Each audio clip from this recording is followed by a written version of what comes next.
raw milk from a local farm. I'm going to be making some yogurt. Simple and so easy to make yogurt. You don't need any special equipment. I do have an Instapot, which makes it a lot easier. So I am going to do it in my Instapot that has a little yogurt button.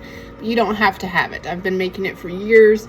And I used to do it before I got the Instapot. I would just do it in a regular pot, and then you just need a little thermometer to help you keep the temperature. But the Instapot's easier. I have it, so I'm just going to use the Instapot. But the point is, you don't have to have the Instapot in order to make it. So let's just get right to it. I have already sanitized my Instapot. Okay. I use it for a lot of things, and I don't want any residual chicken or stuff in my yogurt, so I just ran it through like a 5-minute cycle with just like a couple inches of water and vinegar and just let it do its thing. So now it's clean, it's sanitized, most of the smells pretty much have gone out, and I actually have a special little ring that I use only for yogurt, and because that silicone ring really gets the smells in there. Now it doesn't seal or anything, so you couldn't even just use a plate or any regular lid, but I just have a special ring for it that I use for it to avoid any other smell. Now you want to make sure at this very first section to put it to boil, because our first step is we are going to bring our milk up to about 182 to 185 degrees. So the Instapot has a section where it'll just keep it at a warm temperature to cultivate for 8 hours or 24 hours. You can pick your time, or it has a boil. So our first step is to heat up our milk up to 182 to 185 degrees, and that's what this is going to do. Okay, so I'm just going to let it do its thing, and I'm going to check it. It's been an hour and it's fluctuating right between 182 and 183. Is to cool it down to 110 degrees. So if I put my starter culture in here now, it's just gonna kill it. 182 degrees is just too hot. This is active yeast and bacteria, right? So now that it's heated up enough to kill any possible bad bacteria, now I need to bring the temperature back down to 110 degrees. 110 degrees is our cultivation temperature, so that's what I'm trying to bring it down to.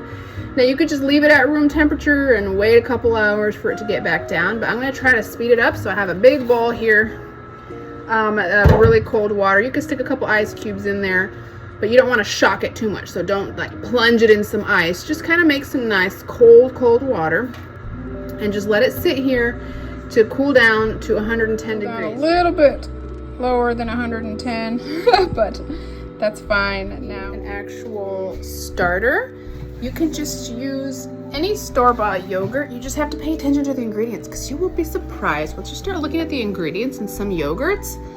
Half of them don't even have actual live cultures, so it'll literally say pectin and cream, like it's not even real. It doesn't have any probiotics in it. So find a good plain, no sugar added, no nothing added, preferably whole milk. Now I did an Instacart order and I got low fat. I didn't even realize it was low fat, and I don't have time to go get some more. So it will still work, especially since I'm using raw milk. It has a lot of cream and fat in it, so that's fine. But again, so get no flavors, no added sugars, just get live active cultures. You don't need much. You only need about 2 tablespoons of your starter yogurt, and once you have your own starter, your own yogurt, you can just keep your own starter yogurt, but I haven't made it in a while, so I didn't have any. So I'm just going to put 2 tablespoons of this yogurt into my milk, stirred in.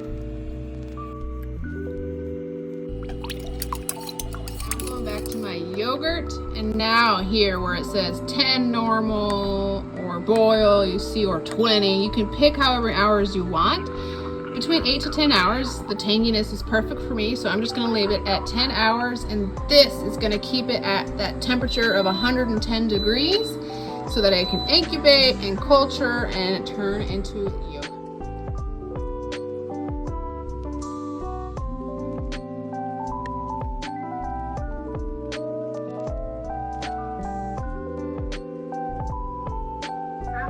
I have it just without taking any of the whey out, because my kids, I like it this way, and my kids like more of a Greek style yogurt. So for the rest, I am going to strain it, strain the whey out with just a cheesecloth, and take all the whey out so it'll be a thick Greek style yogurt.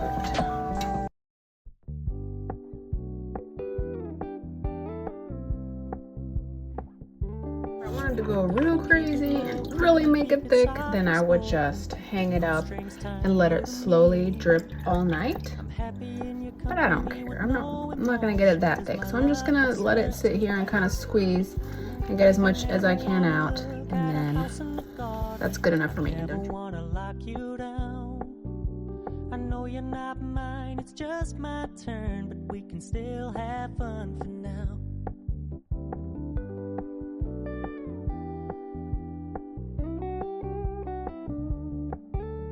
You told me you don't really do commitment, trust me, consider your message received.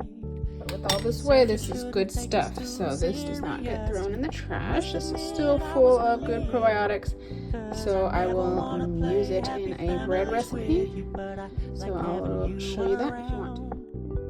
I'm fully aware this is a flash in the pan, but we can still have fun for now.